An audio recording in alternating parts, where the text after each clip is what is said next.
My pleasure. So, ChatGPT jumped into the world's consciousness back in December 2022. It's about the same time that I started playing with it. And I tend to be a little bit experimental in my approach to SEO. Um, I don't like to think of it as spam. I like to think of it as testing.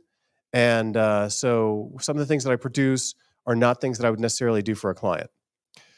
This is my example of AI everywhere.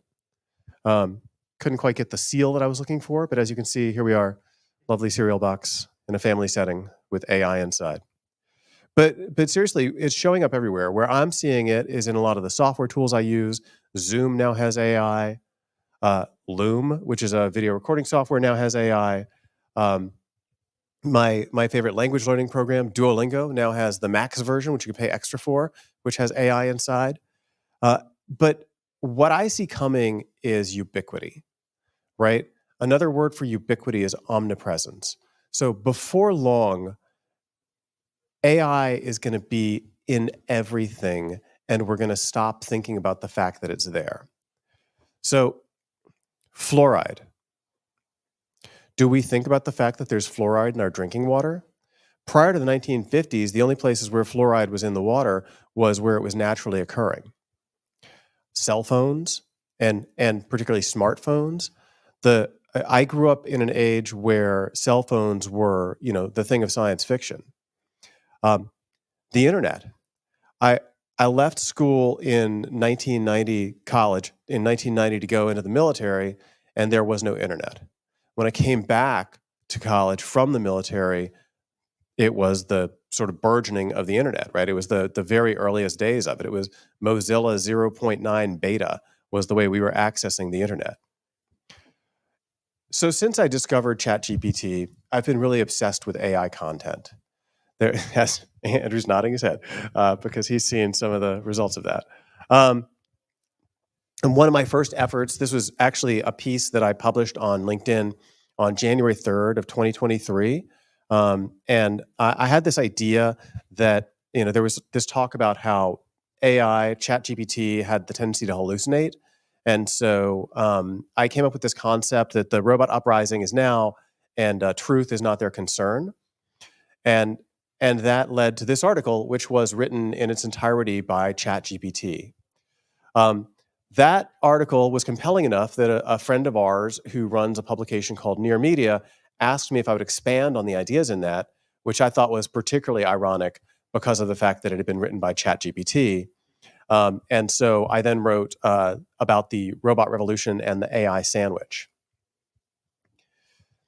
Then a little bit later, as I'm presenting on this, I'm sitting next to a friend of mine who actually runs a human-based content editing company at PubCon in Austin last March. And she was like, oh, I don't know about this whole AI content thing.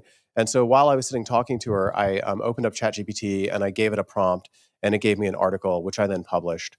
And she was shocked and dismayed by the quality of the article that came straight out of the machine based on my quick little prompt. Then I took it further and I thought, what could I do with this in the context of data mining? And so I asked it to give me a bunch of information about some of the speakers who were at PubCon, and it came back with stuff that it shouldn't have, like email addresses and LinkedIn addresses, which you'll all be glad to know, the nanny bot smacked the chatbot, and you can no longer get that kind of stuff directly from ChatGPT, but you can still process the heck out of some data there. And then I took this concept in SEO called the SEO skyscraper. And this is an idea that was put forth several years ago by a guy named Brian Dean, who was the creator of a brand called Backlinko, which has since been acquired by SEMrush, which is one of the big tool companies in SEO. And Brian had this idea that if you looked at the best ranking content on the internet for the keywords that you were interested in, and then tried to go one more and one more and one more, that would be a way to gain ranking. And among the things that he suggested one ought to do is, having created that content, find all of the people who were linking to the prior versions that you were interested in and reach out to them and say, hey, I've got something better. And so I came up with a different idea, which was, what if I looked at the top X articles that are ranking and asked ChatGPT to summarize them for me, and then analyze the data and then turn it into something that was really actually much better than any of the source articles. The other thing I've been pretty obsessed with is robots because, robots, right? So, of course. But really, it's because I think, robot apocalypse, robot uprising, and this to me speaks to what I think is going to happen with these tools if we're not careful. This is one of my favorite robots. He was also the genesis of the first slide. This is robots taking over Wall Street. Just seemed like a reasonable idea. The Magic Kingdom in my Robot Assault on Disneyland is a little bit futuristic, not quite the proper one. And this is robots in the streets of LA. The robot apocalypse, that's supposed to be evocative of a mushroom cloud in the background. And then, of course, this guy we know. Who, interestingly, this is not Terminator. This is Midjourney's idea of what Terminator would look like. So SEO as we know it has been dead at varying intervals from the time that I started in SEO. I think the first time I wrote about SEO being dead was 2008. And at that point in time, this guy who's no longer a voice in our industry, said, SEO is dead. And I said, I can't see that because it seems to be working really well. And the challenge is that each time some new technology comes along, and this is true, I think, in any industry, each time a new technology comes along, people say, this is going to be the death of our industry. This time, it's supposed to have been killed by AI. So the funny thing is, ChatGPT is dead, or at least it was supposed to have been. Over the summer, people started talking about how ChatGPT was falling off, and what I understood at the time was that's because the kids are not in school using ChatGPT to do their homework, right? And that's actually borne out by the data, as you'll see in a minute. So I thought that the report of ChatGPT's death might be an exaggeration, and I illustrate that with these are screenshots from Google Trends. This is the 12 trailing months leading up to September for the phrase AI sandwich. This line is AI SEO. This is AI content. Chatbots, which I expected to be stronger, but it's not as good as AI content. And then ChatGPT. So this is, for anybody who's not familiar with Google Trends, it tracks the way that people are searching on Google over time. And the point that I'd like to illustrate here is that all of those other trend lines are still here. They're just down there, right? That is how strongly they were eclipsed by ChatGPT. And again, back to my contention that it was because the kids were out of school. Boom, September, ChatGPT is coming back up. So it seems I might have been right. But what is an AI sandwich? And I think that this is the piece where a lot of people are not necessarily thinking about how to use these tools the right way. The AI sandwich is a concept that I actually learned of a friend of mine who he alleges that he was talking to somebody from Google and that they used this phrase, and I'm going to believe him. And, I stole it and now I rank for it. So it's mine now. But the idea of the AI sandwich is that a human creates the prompt, in some cases creates an outline, feeds it to the machine. The machine gives the human back information, right? And the human then finesses that to add their voice and their tone. And let's hope they do a little fact checking at the same time. And that then becomes really useful content. So there's my AI sandwich. I thought it was sort of Borgy looking, hence the "you will be assimilated." But this is a critical concept because I think that we know the businesses that we're in, but the AI knows everything. And so if we're looking for ways to develop rich information about the businesses that we're in that are hopefully going to be useful to our prospective customers, it's a fantastic tool to take the best that the AI has to give and to wrap around it. I presented with the president of a company called Content at Scale several weeks ago, and she has an idea that she calls AI optimization. And so what they do is they produce just a ream of content, and then it's to you to go through and edit and assure that it has your voice. If you want the longest list of AI tools that I've found, this site, futuretools.io, is operated by a guy named Matt Wolf. He creates videos, I believe, daily on the latest and greatest AI news on YouTube, and they're very comprehensive. And I think he's got a really great view of the marketplace as a whole. And I share that because I'm only going to focus on a small handful of tools that I think are particularly interesting. So, does it work? Yes, it works.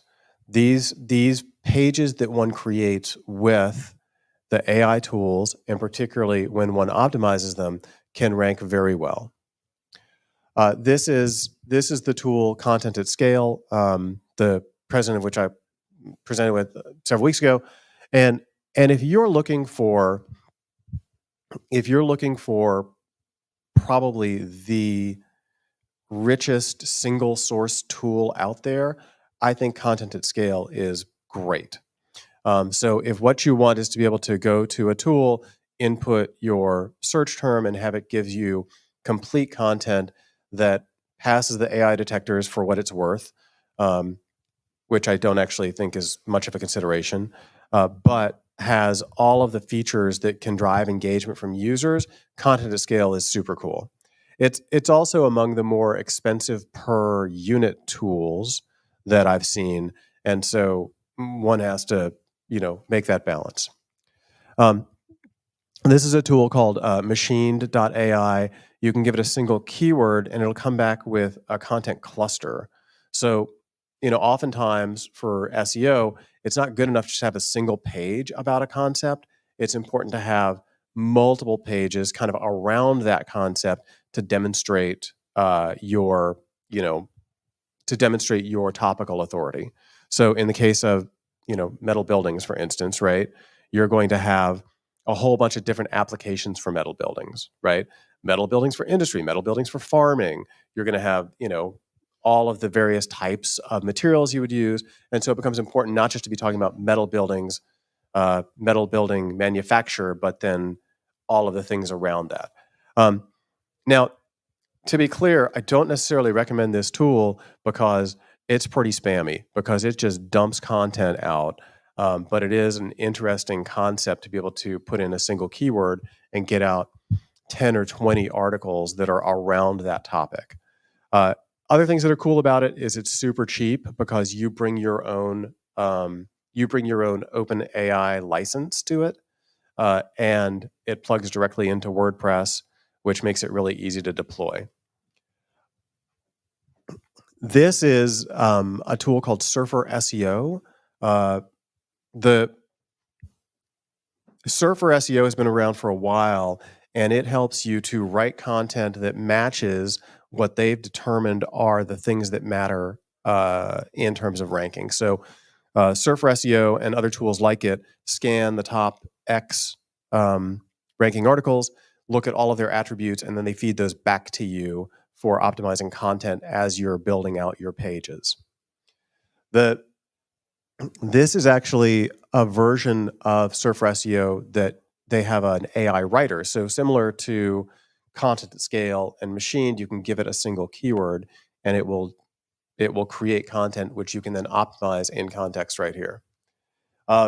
This is a tool called ZimWriter. It only runs on Windows. I don't talk much about ZimWriter because it's complete spam. You can, in essence, give it 1,000 article titles and it will spit out 1,000 articles in as long as it takes your computer to run those.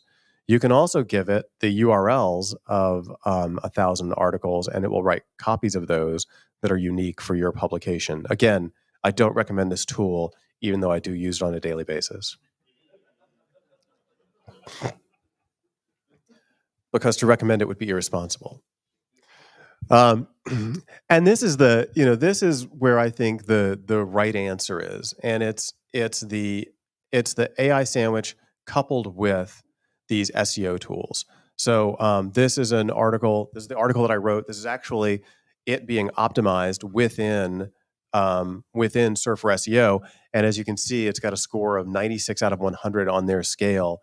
And the vast majority of the content in this article was generated by ChatGPT. But the way it was generated by ChatGPT was by me pointing ChatGPT at the top 10 ranking articles, creating synopses of them, and then analyzing that data. So some AI image tools. By the way, y'all probably figured this out, right? All of these images in here were created by different AI tools. You can go back through this since you've downloaded the presentation. But there are a handful of AI image tools that are all really cool, and they have different sort of reasons one might want to use them. For a while, Midjourney was the best at creating realistic images, and you could access it, in kind of a geeky way. It runs through a system called Discord. Aside from me using Discord for creating images, the only other person I know who uses Discord is my 16-year-old when he's communicating with his gaming buddies as they're playing. Yeah, so Discord's in your house, even if you don't know it. Dolly was one of the earliest ones, but their new version, Dolly 3, is actually integrated into ChatGPT, and it's pretty cool. It'll do unlike Midjourney, it'll do reasonable text. So my fluoride image before, where you actually saw the word fluoride on it, not only did Dolly create that text on there, but it corrected my misspelling of fluoride, I'm glad to say. So that's pretty cool. And then there's another platform called Stable Diffusion, which has been around for a while. And what all of these do, these generative tools, is they kind of guess what the next thing is that needs to happen. And Stable Diffusion does some really great looking images. And there's a ton more image processors out there. But these are the three that I've played with, and I've spent the most time in Midjourney. This is actually Midjourney in Discord, and you can see up there the prompt, which is a tech-forward classroom filled with Generation Z students using virtual reality headsets, and it looks almost photographic, right? And it's very clean. You can do these hyper realistic images, and then here's all these kids with VR headsets in class, which I think is pretty funny. This is an image from Dolly 3. It's an image reflecting the theme of the robot revolution will not be televised. And this is Stable Diffusion. And you can see it's really graphically pretty stunning, the Stable Diffusion image, but it's not as malleable, in my opinion, as the other two. For the AI SEO tools, the one that I spend the most time in, as I indicated, is Surfer SEO, but Content at Scale has one built into their tool, which is really handy. Phrase is another similar to Surfer SEO, and what I like about Phrase is that it's cheaper. So Surfer SEO, you get a certain number of units for your monthly cost. Phrase is sort of all you can eat up to a certain level for $99 a month or something. And then the one on the far left, Page Optimizer Pro, is super geeky. It's more like it's an erector set versus being a Revel model, right? I mean, you got to come to it with advanced knowledge to be able to make it really useful for you. On the video side, and this is I'm sorry that our prior presenter is not still here for this, though I did learn some things from him that I'm going to start putting to work in my AI videos. But there are a ton of video AI software out there, and one of the things that is common among them is you can feed them content. So, for instance, you can take an existing article or an existing web page, and you can point these tools at that web page, and it will build you a video. So, I've over the span of time, I've done a lot of video editing, just sort of half-assed, and these are far superior to my half-assed video editing. and actually usable and kind of instantly uploadable. This is a tool called Steve.ai. We were using this for a while. I find the name funny, but it wasn't funny enough for me to keep paying them because it just wasn't as useful as the one we've been using lately, which is called wave.video. And my process is I will take the article. I mean, even though I can point these directly at an article, I'll take the article and I'll copy and paste it into ChatGPT or Claude, which is a ChatGPT comparable, and I'll say, write me a 30-second video script. And it'll give me the content that I then plug in to wave.video. And it selects from a library of stock art, some graphic, some image. Oh, I forgot to say Steve.ai. If you prefer animation style videos, it will do those, and they're pretty okay. But Wave.video, they're actually compelling and interesting visually because they're pulling from this great stock library. You can change them out. You can upload your own images. And something that people don't think about as much is that YouTube is very strict on copyright. And there is a facility within Wave.video to directly manage the YouTube copyright aspect of this. So you can upload directly and not have to worry about the potential impact of that. This is an example of a handful of Wave.video videos that I created in support of some stuff I'm doing to try to rank well in one of our target markets. And they're all, are they art? No. Do they do what I need them to do, which is show up in Google search? Yes, they do. And so here's an example. You can see up there at the top that search for SEO skyscraper ChatGPT, which was the thing that I created to test a theory, which I've been, beating the hell out of for a while now. And that video ranks really well. The other, I mentioned, we'll see if that's no, that's not the one. So I'm going to walk through this process for anybody who's interested to see what it looks like to actually build this as a potential product. So the first is you search for ranking content. So what are those top 10? If I were to go in, and are you guys local, regional, national? Okay. So if I were, are you primarily Texas, or are you like Arklatex or?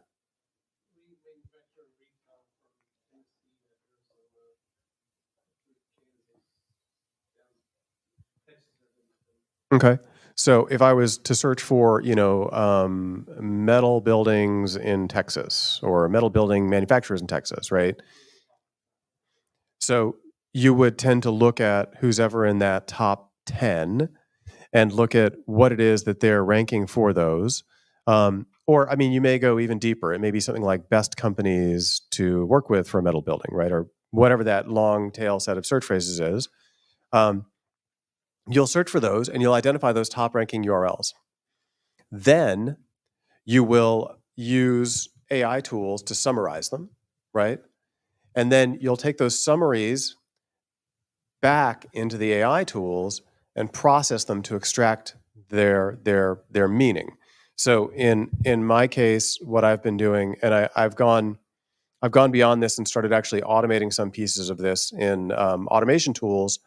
But in essence, what I'm doing is automatically extracting the synopses and then taking all of those synopses back into the tools and saying, what are the 10 most common themes? What are the least common themes? And then if there's data to be had, asking, what are 5 data points? And then sandwiching that with, my unique perspective. So because I'm working in an industry that I understand, I'm able to have an intro, an outro, and sometimes even individual commentary on each of the articles to say, this is what I think is good here. This is what I think is, okay here. These are some of the interesting ideas. And that then gets published, all of it. The header, the footer, the article synopses themselves that came straight out of ChatGPT, my analysis of the article straight out, the synopses straight out of ChatGPT. And then this is the top secret step 5, which has another QR code, which is a little bit different, doesn't go to the same thing, which is what do you then do?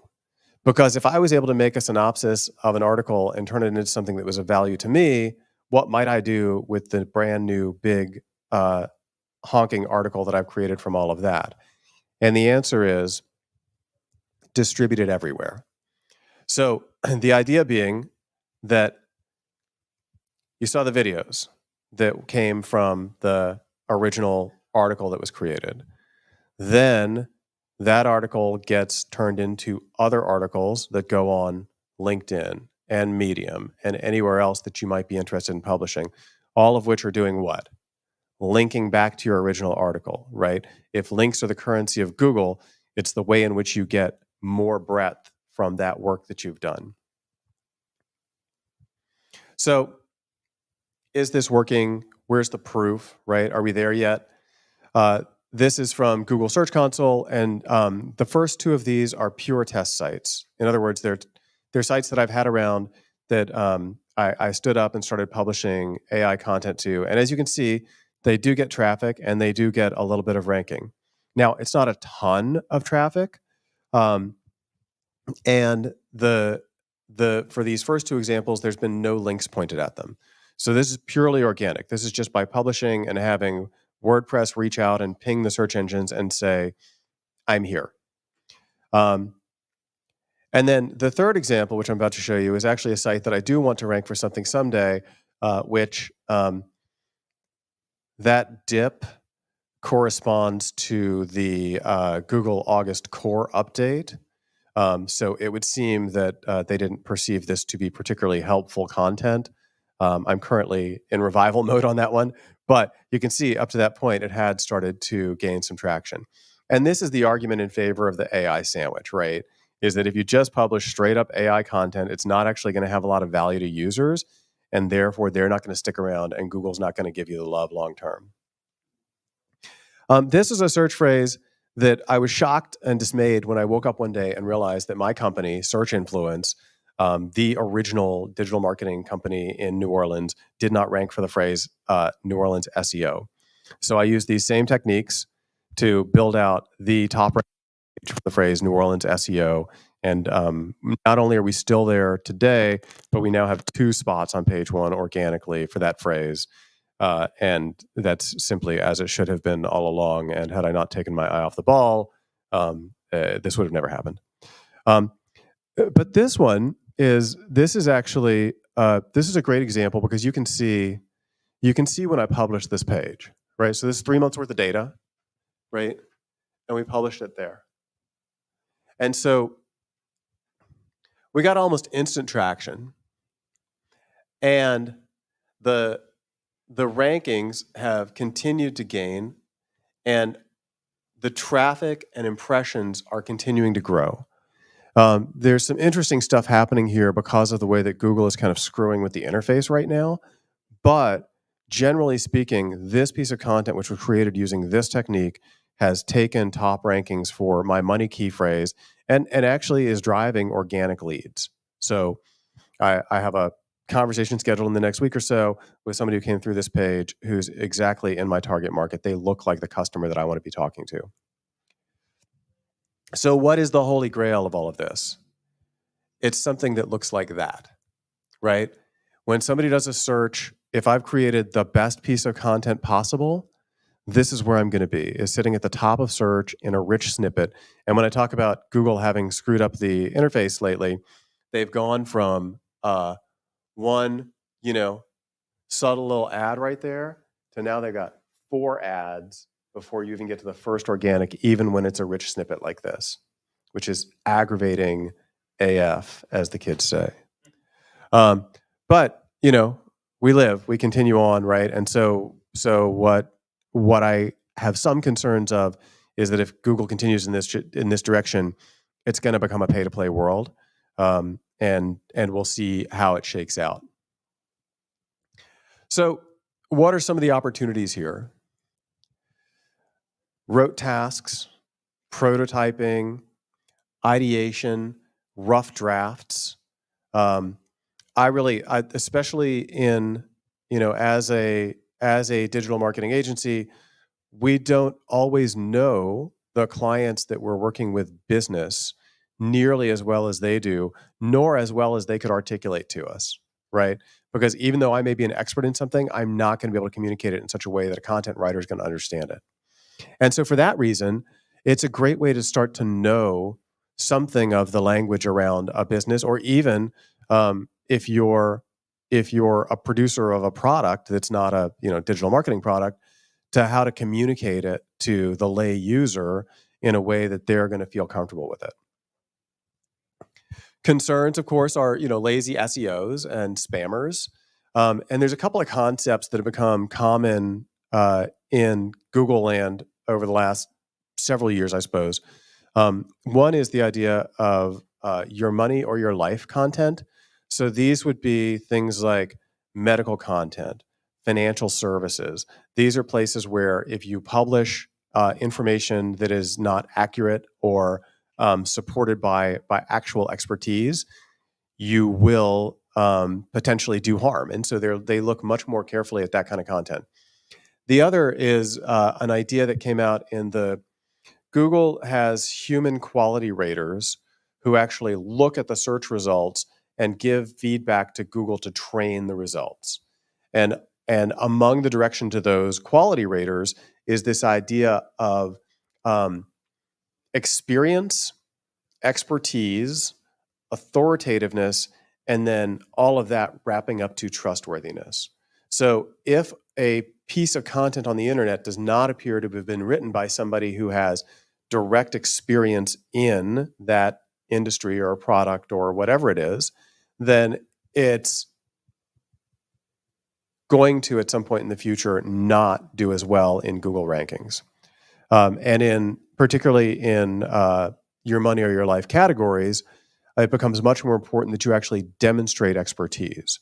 So this is why on a lot of, I'll use the example of medical sites, WebMD being a good example, they will often have a, written by X, medically reviewed by YMD, right? And the medically reviewed by is how those publishers are trying to get to the idea of actual expertise. So, I think that, we'll get there, right? We'll figure out how to live with the machines. I'll tell you, when I'm prompting ChatGPT, I try to be really polite because, in the future, I want them to think that I'm one of the good ones so that mine is not one of the skulls being crushed under the treads of the, tanks in the futuristic world. And, most of all, learn to embrace the AI sandwich. It is my firm belief that AI will not replace us as professionals, but a well-skilled professional using AI will replace us. The productivity gains and simply the knowledge gains are too great to not be embracing these tools. Thank you. Yeah, thanks.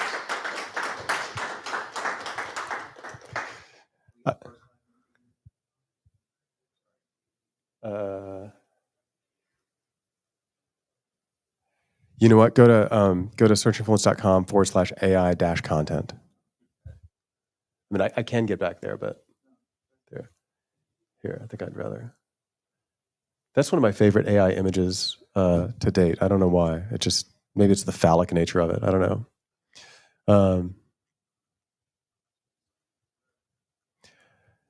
Gentlemen, those of you who are not SEOs, I would love to hear your thoughts on this and/or questions. You are an SEO, foo. Okay. Yeah. Well, okay. What are some of the bigger, more aggressive AI, I don't know what you call it, content tsunamis you've seen that are working? I know a guy,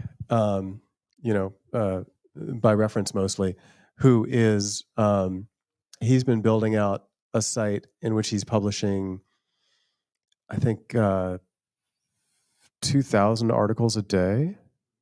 um, and that is probably the biggest tsunami. And to hear him tell the tale, it is having a positive impact on his rankings, if not on Google as a whole.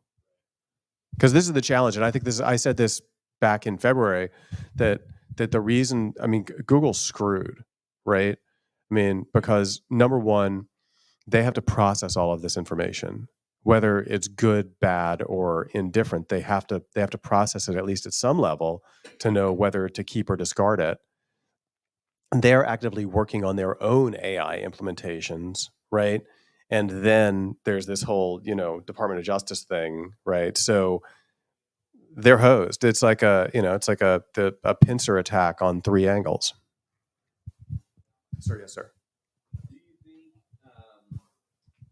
so the movie, great movie, Multiplicity,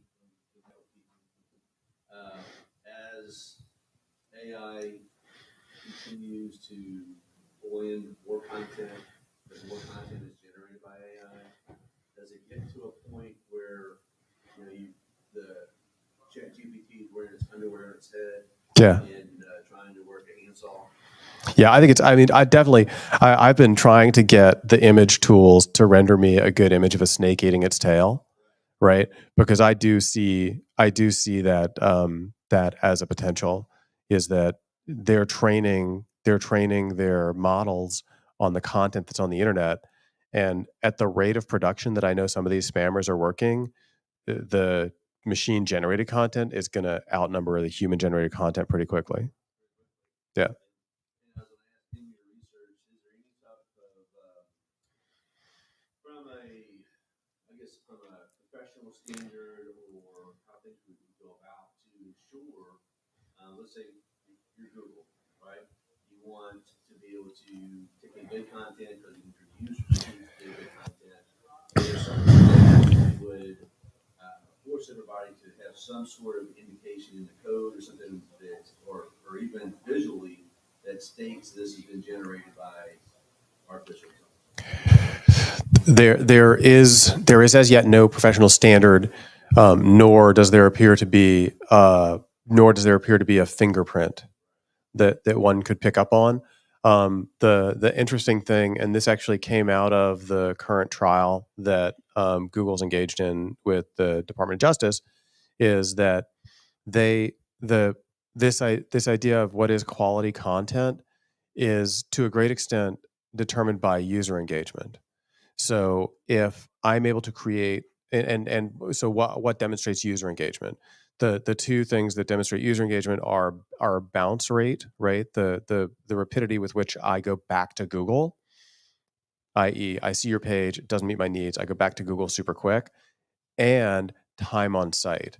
And so, to the extent that a publisher chooses not to game those two factors, which is eminently doable, then the better content, the more engaging content will ostensibly win, whether it's machine generated or not.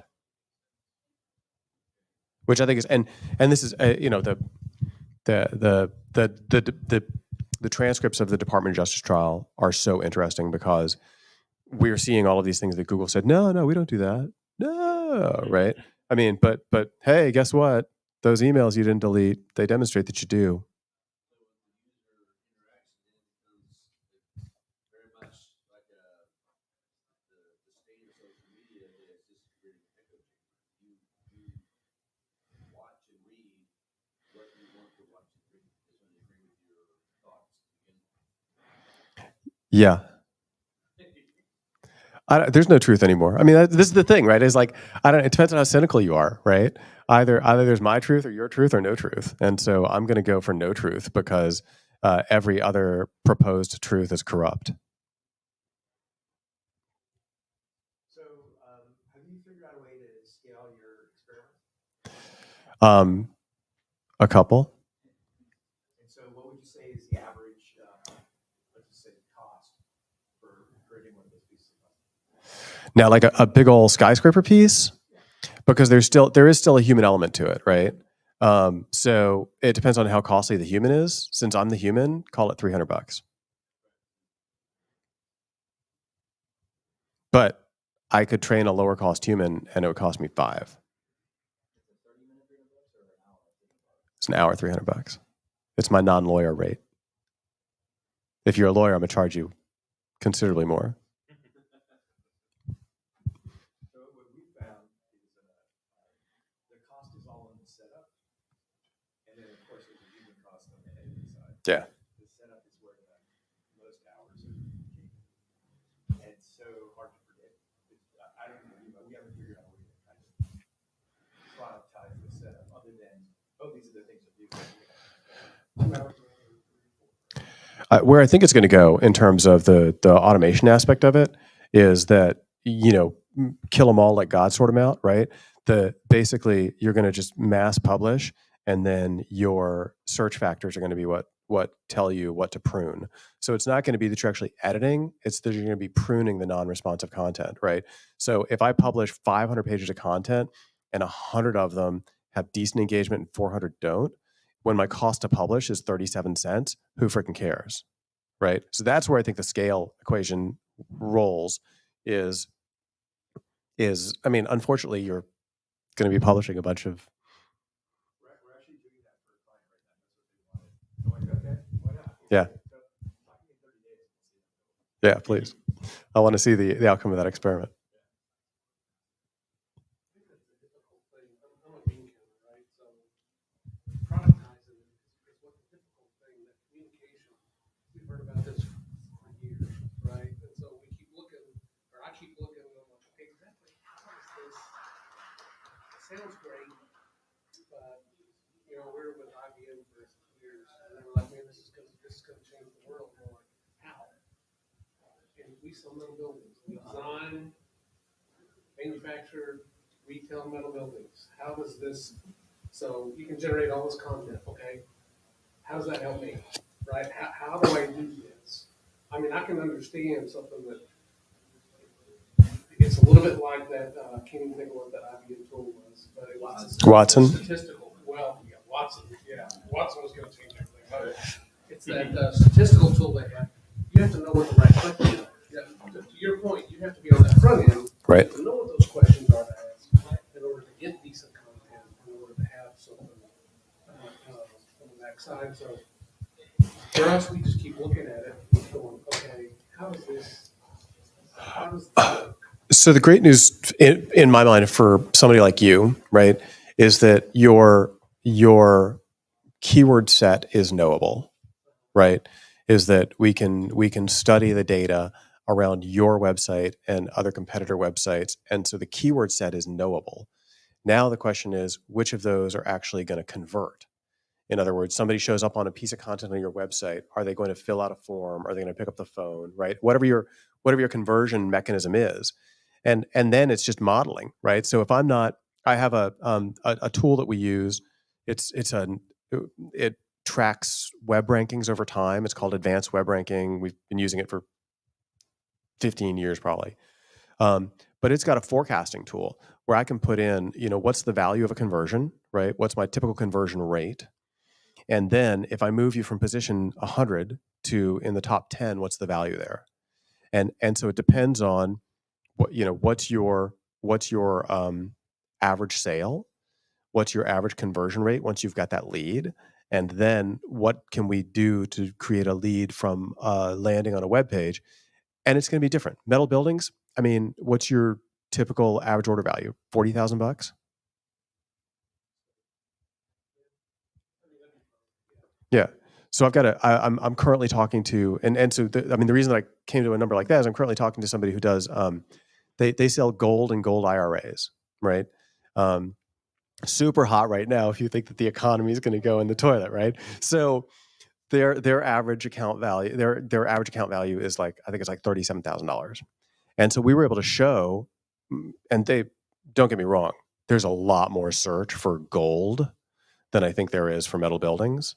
But we were able to show by modeling that if they went from where they are today to in the top 10 for a set of 20 search phrases, that they would see an additional, I think it was $5 million in revenue just on that investment.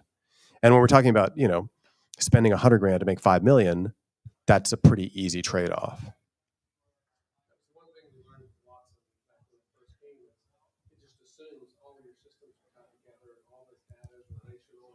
Right. So we're sitting there looking at it going, okay, we got work to do. Well, So yeah, well, and we occasionally get approached to do performance-based marketing, where a client will say, "Hey, can we get you to, take some of this on the back end?" And it's like, "Yeah, sure, if I can run your sales." Because if I can own, like, if you want me to generate the lead and own it all the way through closing, and I can be the one who holds your salespeople accountable, sure. But in the absence of that, it's not going to work.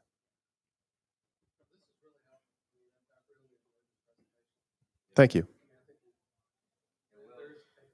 Will, you reminded me that I want to put the EEAT into my content workflow, make sure that it's there. There's a row that we address each of those, and two, I want to prompt engineer a test to see if they can get some H2s and some content ideas using those EEAT as part of that workflow. I think that's been really interesting to test and play around with. Yeah. Anybody doing now where they actually put the word experience and expertise and authority and trust into H2 how goofy and weird and interesting with a test like that. No, I like it. I think it's definitely worth testing. But what I'll tell you is, if you go look at so, like, I've only ever used content at scale because they gave me like free articles because I was speaking on the stage with Julia. But she has some interesting ideas. She calls it the craft model, and it's like, what are the things that you need to do to that machine generated content to demonstrate EEAT? And she's got, so if you go look at content at scale, search for the craft model, she's got a nice primer. My content team, when I introduced them to that, they were like, "Oh yeah, this totally makes sense." Share my test. I know you share all this stuff. Yeah, cool. Thank you. Look, this is the thing. It's like I have the luxury as as a primarily non-operational person, at least when I don't have half my team on maternity leave, to just do a lot of playing. And so that's why most of what you see me publish is not client stuff. It's either search influence or it's some site that if it burns to the ground tomorrow, I'm not worried about it. We're much more careful with clients. Anybody else? Anything else? Thoughts, concerns, interpretive dance? No? The interpretive dance? I got to be back on a plane at 7, so it's my day trip to Dallas. I would have loved to have been here for days, but duty calls.